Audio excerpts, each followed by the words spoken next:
Votre esprit vous a-t-il déjà semblé être une prison? Des pensées sombres qui vous encerclent, vous empêchant de voir l'horizon. Peut-être avez-vous tout essayé, les ignorer, les combattre, faire semblant qu'elles n'existent pas. Mais elles reviennent toujours, silencieuses, insistantes. Elles s'accrochent à vous, volent votre paix et vous enferment dans un cycle d'angoisse et de culpabilité. Mais, et si je vous disais qu'il existe une porte vers la liberté, un chemin que Jésus a tracé il y a plus de 2000 ans? Ce qu'il nous a laissé n'était pas seulement une belle parole, c'était une boussole, une carte pour nous guider hors du labyrinthe intérieur, une manière de chasser ces pensées oppressantes, un chemin vers une paix qui ne dépend ni des jours de soleil ni des tempêtes de la vie. Et aujourd'hui, je vais vous montrer comment emprunter ce chemin. Restez avec moi jusqu'à la fin, car ce que vous allez découvrir pourrait bien transformer votre façon de penser. Jésus peut vous donner un esprit fort, libre, empli d'espérance. Alors, avançons ensemble à la découverte de ces vérités qui changent une vie. Avez-vous déjà connu ces matins où tout semble paisible, et puis une simple chose bouleverse tout votre esprit? Un café renversé sur votre chemise, un message qui pique le cœur, un souvenir d'une tâche oubliée, et soudain, ce qui devait être un bon jour commence à vaciller. Mais le pire, bien souvent, ce n'est pas ce qui se passe autour de nous qui nous brise. C'est ce qui se passe en nous. Des pensées qui tournent en boucle, des craintes, des doutes, cette petite voix qui murmure « Et si tout échoue? Et si je n'en suis pas capable? Et si rien ne change jamais ?» Et, sans même s'en rendre compte, notre esprit devient un champ de bataille. Mais voyez-vous, Jésus savait déjà tout cela. Il savait que l'angoisse, la peur et les pensées sombres pouvaient nous enchaîner. C'est pourquoi il nous a donné une clé qui semble simple, mais qui change tout. La bouche parle de l'abondance du cœur. Alors, réfléchissons ensemble. Si quelqu'un ne parle que de problèmes, se plaint sans cesse et n'attend jamais rien de bon, cela ne révèle-t-il pas ce qui l'habite? Ce qui sort de notre bouche n'est rien d'autre que le reflet de ce qui remplit déjà notre cœur. Si notre esprit est envahi par la peur, le doute et l'incertitude, cela finit par déborder dans nos paroles, nos actes et notre façon de voir la vie. Mais si nous remplissons notre cœur de la vérité de Dieu, alors notre bouche et notre esprit commencent à réagir autrement. Le problème, c'est que nous ne nous en rendons pas toujours compte. C'est pourquoi Jésus nous a offert un exemple concret, une manière claire de remporter cette bataille invisible.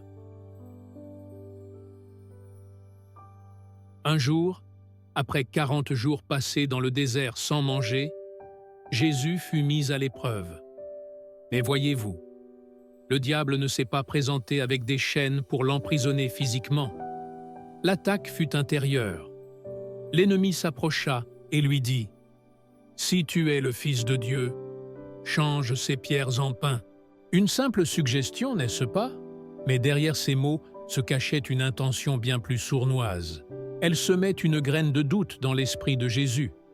Comme pour dire « Es-tu vraiment celui que tu prétends être? Dieu se soucie-t-il réellement de toi ?» C'est ainsi que les pensées négatives nous assiègent. Elles ne crient pas. Elles chuchotent, elles s'installent, discrètes, et grandissent jusqu'à occuper tout l'espace si on ne les arrête pas. Mais regardez la réponse de Jésus. Il ne discuta pas, il ne douta pas.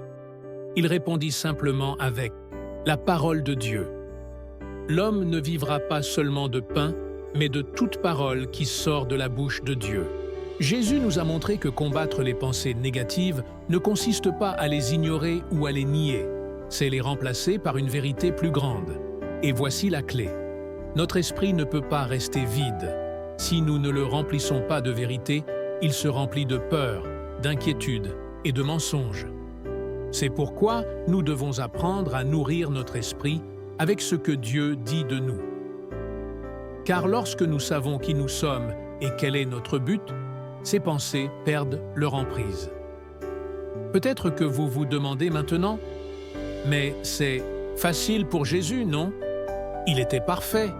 Comment puis-je faire de même ?» C'est là que réside le secret. Jésus ne s'est pas contenté de nous montrer l'exemple. Il nous a appris comment le faire. S'il y a une vérité que nous devons comprendre, c'est que notre esprit ne change pas du jour au lendemain. Les pensées négatives sont comme des sentiers tracés au cœur d'une forêt. Si vous les empruntez jour après jour, ils deviennent de plus en plus profonds et familiers. Mais si vous voulez un nouveau chemin, il faut d'abord l'ouvrir. Et au début, cela demande un effort. Jésus savait que le changement intérieur ne se produisait pas d'un simple claquement de doigts. Il nous a enseigné que notre transformation vient du renouvellement de notre pensée. Mais comment y parvenir? Faut-il simplement prier et espérer que, soudainement, toutes les pensées sombres disparaissent? Imaginez un semeur. Il ne jette pas une graine au sol en s'attendant à ce qu'elle devienne immédiatement un arbre robuste. Il doit planter, arroser, protéger et attendre. Et voici ce qui est fascinant. La graine pousse avant même d'être visible. Sous la terre, quelque chose se passe, même si nos yeux ne le perçoivent pas. Alors, dites-moi, et si nos pensées étaient comme des graines? Que semez-vous chaque jour dans le jardin de votre esprit? Si vous vous nourrissez de nouvelles alarmantes, de paroles négatives et de doutes, votre cœur en sera rempli. Mais si vous alimentez votre esprit avec la parole de Jésus, peu à peu, votre manière de penser sera transformée. Et c'est précisément ce qu'il nous a enseigné. Dans Philippiens 4:8, la Bible nous donne un conseil précieux. Tout ce qui est vrai, tout ce qui est honorable, tout ce qui est juste, tout ce qui est pur, que cela remplisse vos pensées. Cela signifie que nous devons entraîner notre esprit à se concentrer sur ce qui est bon. Mais vous vous demandez peut-être, d'accord, mais comment appliquer cela concrètement? Laissez-moi vous raconter quelque chose. Un jour, un ami m'a dit, à chaque fois qu'une pensée négative surgit, remplace-la par une vérité de Dieu. J'ai ri sur le moment. Cela me semblait trop simple, mais j'ai décidé d'essayer. Et c'est ainsi que j'ai découvert la puissance de ce principe. Quand surgissait cette pensée, je n'y arriverai jamais. Je répondais, je puis tout par celui qui me fortifie. Quand l'esprit murmurait, personne ne se soucie de moi. Je me rappelais, je t'ai aimé d'un amour éternel. Quand la peur criait, et si tout tournait mal, je répondais, remets ta vie entre les mains du Seigneur, fais-lui confiance, et il agira. Et peu à peu, ce qui semblait naturel, ces pensées sombres, a commencé à perdre son pouvoir. Jésus nous enseigne que la bouche parle de l'abondance du cœur. Si nous remplissons notre esprit de vérité, notre façon de penser se transforme. Et quand notre pensée change, notre vie change avec elle. Si ce message a touché votre cœur, n'oubliez pas de laisser un « j'aime ». Abonnez-vous à la chaîne et activez la cloche. Et partagez-le avec quelqu'un qui en a besoin. Parce que plus ce message sera entendu, plus de vies seront transformées. Et maintenant vient la partie la plus importante. Si vous voulez vous libérer des pensées négatives, vous devez faire un choix.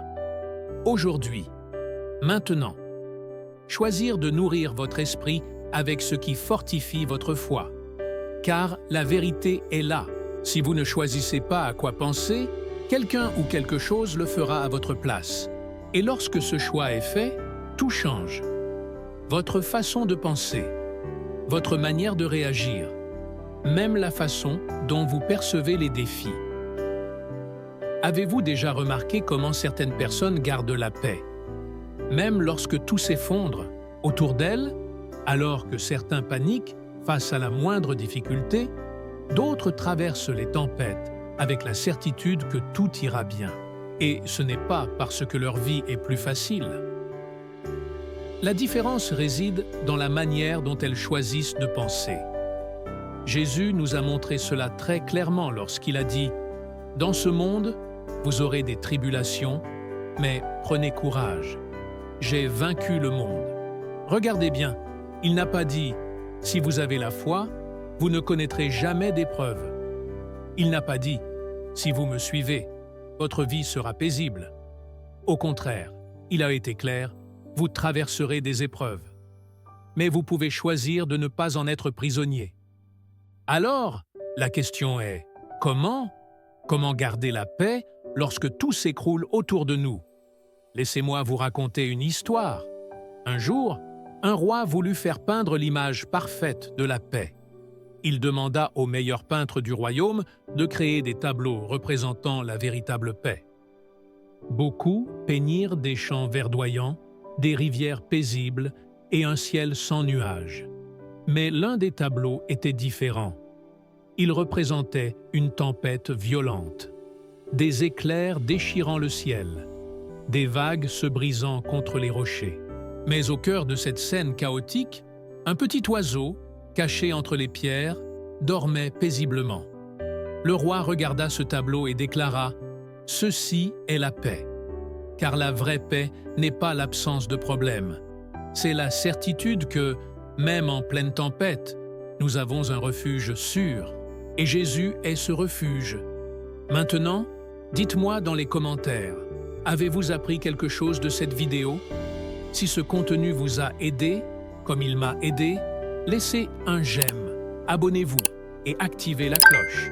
Et, si ce n'est pas trop demandé, partagez-le avec quelqu'un qui a besoin d'entendre ce message. Car c'est ainsi que ce message est arrivé jusqu'à moi. Et aujourd'hui, c'est ma façon de le partager avec vous. Jésus vous a déjà montré le chemin. Maintenant, c'est à vous de choisir de le suivre. Mais savez-vous ce qui est fascinant? Même lorsque nous choisissons ce chemin, nous affrontons encore des défis. Et il y a un exemple qui illustre cela de manière puissante. Quand Pierre marcha sur l'eau, tout allait bien, jusqu'à ce qu'il détourne les yeux de Jésus et commence à se concentrer sur le vent et les vagues. Et que s'est-il passé? Il a sombré. Mais la partie la plus incroyable de cette histoire arrive maintenant. À ce moment-là, alors que Pierre commençait à sombrer, il fit la seule chose qui pouvait le sauver. Il a crié vers Jésus, et immédiatement, Jésus l'a saisi. Maintenant, réfléchissons ensemble. Pierre était en train de sombrer, alors que Jésus était juste devant lui. Le problème, ce n'était ni le vent, ni les vagues. Le problème, c'était la peur qui l'envahissait. Et voici le secret. Lorsque vous vous concentrez sur les problèmes, ils grandissent. Lorsque vous vous focalisez sur les difficultés, elles paraissent plus grandes qu'elles ne le sont vraiment. Mais lorsque vous fixez votre regard sur Jésus, la peur s'efface. Où posez-vous votre regard dernièrement? Si votre esprit est rempli de préoccupations, si tout ce que vous voyez, ce sont des problèmes sans issue, il est peut-être temps de changer de perspective. Il est peut-être temps de détourner votre regard du vent et des vagues et de le tourner vers celui qui ne sombre jamais. Maintenant, laissez-moi vous poser une question. Et si, chaque fois que votre esprit se remplissait de peur, vous faisiez comme Pierre, criez vers Jésus, demandez de l'aide. Tournez votre regard vers la seule chose qui peut véritablement vous soutenir. Car voici la vérité. Vous n'avez pas à mener ce combat seul. Vous n'avez pas à vaincre les pensées négatives par vos propres forces. La vraie délivrance arrive quand vous cessez d'essayer de lutter seul et que vous commencez à faire confiance à celui qui a déjà vaincu. Et c'est pourquoi, maintenant, je veux vous lancer un défi. Pendant la semaine qui vient, chaque fois qu'une pensée négative surgira, chaque fois que l'anxiété tentera de vous dominer, faites ce que Pierre a fait. N'essayez pas de tout résoudre seul. Dites simplement « Jésus, j'ai besoin de toi maintenant » et observez ce qui se passe, car croyez-moi, il vous entend. Rappelez-vous, Jésus vous a déjà montré le chemin. Maintenant, c'est à vous de choisir de le suivre. Merci d'avoir partagé ce moment avec moi. On se retrouve dans la prochaine vidéo.